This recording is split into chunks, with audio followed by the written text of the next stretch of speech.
दिल्ली वासियों के लिए बहुत बड़ी खबर, अनाधिकृत कॉलोनियों को मिलेगा मालिकाना हक। सर्किल रेट में जल्द होगा बदलाव। दिल्ली की अनाधिकृत कॉलोनियों में रहने वालों को मालिकाना हक मिलेगा। संपत्तियों के सर्किल रेट में बदलाव किया जाएगा।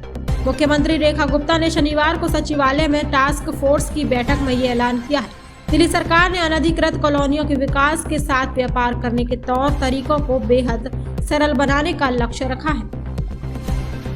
मुख्यमंत्री ने अनाधिकृत कॉलोनियों में विकास तेज करने और वहां रहने वालों को मालिकाना हक देने के लिए डीडीए और शहरी विकास विभाग को इस पर विस्तृत रिपोर्ट तैयार करने को कहा गया है।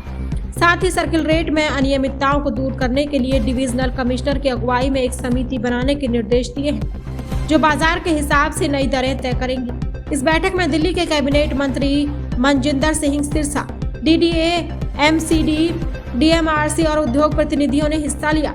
इसमें अनाधिकृत कॉलोनियों, सर्किल रेट, व्यापार सुगमता और ग्रीन बिल्डिंग नीति जैसे मुद्दों पर गहन चर्चा हुई।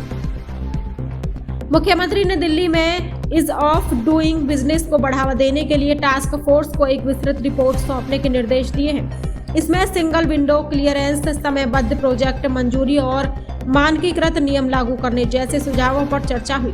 व्यावसायिक और रिहायशी भूखंडों को जोड़ने के लिए सरकारी शुल्क को कम करने पर भी सहमति बनी है। इससे उद्यमियों, व्यवसायियों और स्टार्टअप के लिए भूखंड जोड़ना सस्ता और निर्माण करना आसान होगा। व्यापार और आवासीय प्रोजेक्ट को बढ़ावा मिलेगा। दिल्ली में विकास की गति तेज होगी। इस बैठक में पर्यावरण को प्राथमिकता देते हुए ग्रीन बिल्डिंग नीति को रिहायशी इलाकों तक विस्तार देने का फैसला लिया गया है। मुख्यमंत्री ने टास्क फोर्स को इस नीति को प्रभावी बनाने के लिए प्रस्ताव तैयार करने को कहा है।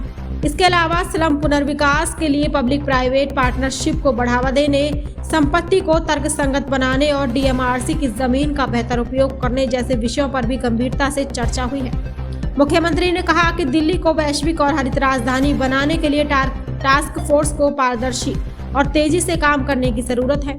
सिंगल विंडो सिस्टम और ऑटोमेशन से व्यापार और निर्माण आसान होगा। दिल्ली में व्यापार करना और अधिक सहज, तेज और निवेश के अनुकूल होगा।